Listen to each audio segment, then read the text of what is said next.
Hi guys, welcome to clinical centric. दोस्तों, आज हम बात करने जा रहे हैं निपा वायरस के बारे में। दोस्तों, अगर आप भी न्यूज़ देखते होंगे तो आपको पता होगा कि केरला में अभी निपा वायरस कितना ज़्यादा फैल रहा है। वहाँ इतनी ज़्यादा सीवियर कंडीशन हो गई है कि ज़्यादातर लोगों को निपा वायरस से संक्रमण है।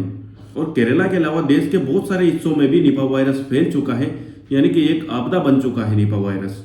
तो आज की इस वीडियो में हम बात करने वाले हैं निपा वायरस से होने वाली बीमारी यानी कि निपा के बारे में, और इसके क्या क्या कारण होते हैं, क्या लक्षण होते हैं, कैसे कैसे ये फैलती है और क्या इलाज हमें दिया जाता है डॉक्टर्स के द्वारा। तो पूरी डिटेल में बात करेंगे हम, तो वीडियो को बिना स्किप किए लास्ट तक जरूर देखें। और अगर काम की जानकारी लगे तो वीडियो को लाइक भी कर देना और चैनल को सब्सक्राइब करना ना भूलना। तो सबसे पहले बात करते हैं कि आखिर निपा बीमारी क्या है। तो निपा एक जूनोटिक वायरस है, यानी कि ये जानवरों से फैलता है और मेनली ये चमगादड़ से फैलता है, लेकिन इसके अलावा ये घोड़े, कुत्ते, बिल्ली या बकरियों से भी फैल सकता है। और इसके अलावा अगर कोई आदमी इससे संक्रमित हो गया है तो उसके कांटेक्ट से भी निपा वायरस दूसरे आदमी में फैल सकता है। और ये मेनली तब फैलता है जब भी किसी संक्रमित जानवर या फिर इंसान के द्वारा यूज किए गए किसी चीज के कांटेक्ट में आएंगे, या फिर खाना हो या उसका ब्लड या उसकी कोई बॉडी वेस्ट हो या फिर उसका कुछ भी, जैसे कि रक्त, मल, पेशाब या लार के संपर्क में आने से भी ये वायरस फैल सकता है। और इसके अलावा ये मेनली उनमें ज़्यादा फैलता है जो जानवरों की केयर करते हैं, यानी जानवरों के केयर टेकर्स होते हैं, उनमें ये वायरस जल्दी फैलता है क्योंकि जानवरों से या इंसानों में आता है। और ऐसा खाने या पीने की चीज़ें जो चमगादड़ या किसी संक्रमित जानवर के कॉन्टेक्ट में आई है तो उससे भी ये बीमारी फैल सकती है। और निपा वायरस से बचने का एक सबसे अच्छा तरीका यह है कि जहां भी इसका संक्रमण ज़्यादा फैल रहा है या फिर जहां चमगादड़ ज़्यादा पाए जाते हैं उन स्थानों पर, या फिर जिन पेड़ों पर या जिन झाड़ियों में चमगादड़ ज़्यादा रहते हैं उन स्थानों पर जाना अवॉइड करें, क्योंकि वहां इस बीमारी का संक्रमण हो सकता है। और अगर बात करें इसके लक्षणों के बारे में तो शुरुआती लक्षण तो इसके ज़्यादा गंभीर नहीं होते हैं, क्योंकि शुरुआत में तो इसमें जैसे सर्दी, जुकाम, बुखार, गले में दर्द, गले में खराश होना, दस्त लगना, उल्टी होना या फिर मांसपेशियों में दर्द, ऐसे कुछ सिम्टम दिखाई दे सकते हैं शुरुआती स्तर पर। लेकिन अगर ये बीमारी ज़्यादा गंभीर हो चुकी है यानी सीवियर इन्फेक्शन हो चुका है तो उसमें कुछ गंभीर सिम्टम्स भी नजर आ सकते हैं, जैसे कि कंफ्यूजन एंड डिसओरिएंटेशन, यानी आदमी अचेत हो जाता है।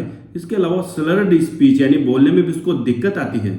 और इसके अलावा उसमें सीजर्स यानी मिर्गी के दौरे भी आ सकते हैं, और कोमा की कंडीशन भी हो सकती है, और रेस्पिरेटरी डिस्ट्रेस की प्रॉब्लम भी हो सकती है, यानी कि सांस लेने में दिक्कत भी हो सकती है उस आदमी में। तो ये कुछ सीवियर लक्षण हैं जो अगर गंभीर हो जाए बीमारी तब दिखाई दे सकते हैं इंसान में। और आमतौर पर बात करें तो इसके लक्षण संक्रमण के 4 से 14 दिन के भीतर दिखना शुरू होते हैं। तो शुरुआत में तो बुखार, सिर दर्द, खांसी और सांस लेने में दिक्कत जैसे लक्षण दिखाई देते हैं, लेकिन गंभीर हो जाए तो एन्सेफेलाइटिस यानी ब्रेन में संक्रमण होने का खतरा रहता है, जो कि काफ़ी गंभीर हो सकता है। इसमें आदमी की मृत्यु तक हो सकती है। और अब बात करते हैं कि आखिर ये इन्फेक्शन आया कहाँ से, यानी ये सबसे पहले कैसे पता चला कि ये इन्फेक्शन निपा वायरस है। तो निपा का पहला मामला तब सामने आया जब सूअरों के कांटेक्ट में आने वाले लोग बीमार पड़ने लगे। तब वैज्ञानिकों ने इस पर खोज करना शुरू की और इसका मूल स्रोत पाया गया कि ये चमगादड़ से फैलती है।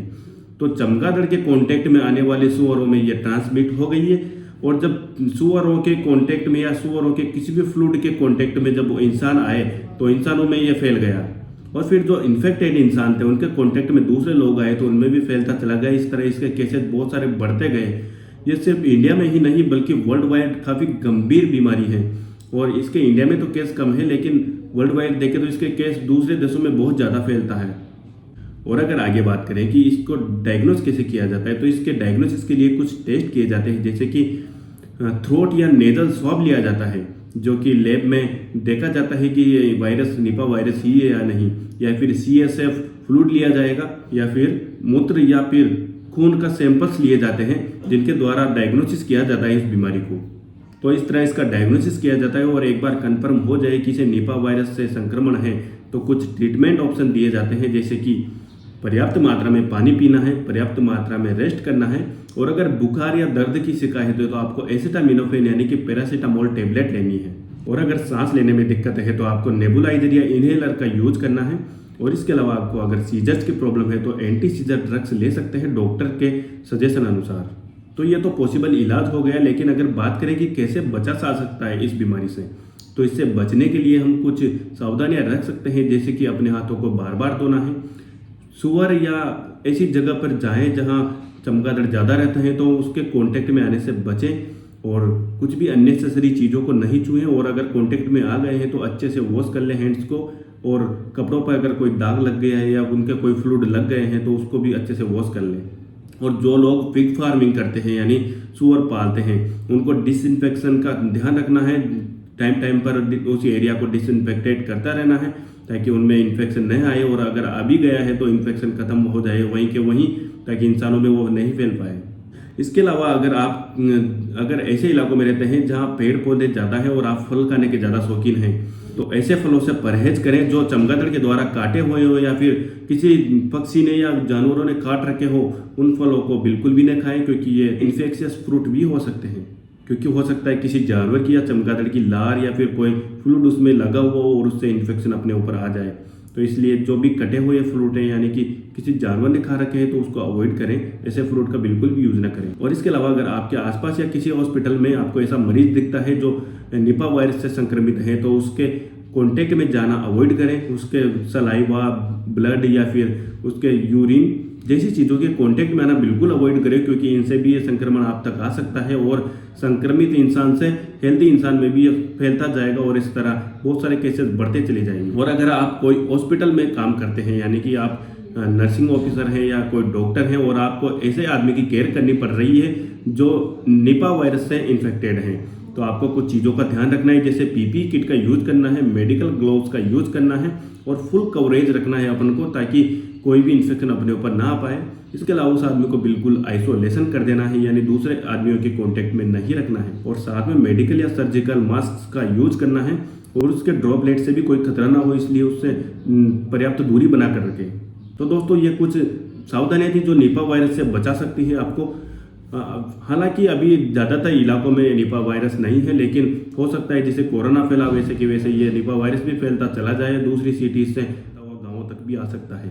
और जिस तरह इसके केसेस केरला में अभी बढ़ रहे हैं वैसा हो सकता है कि ये पेंडेमिक भी साबित हो सकती है, इसलिए अभी से ही प्रिवेंशन करने लग जाए। और अगर आपको कोई भी ऐसा सिम्टम दिखाई दे तो तुरंत डॉक्टर से कॉन्टैक्ट करें और डायग्नोसिस के बिना कोई भी दवा न लें।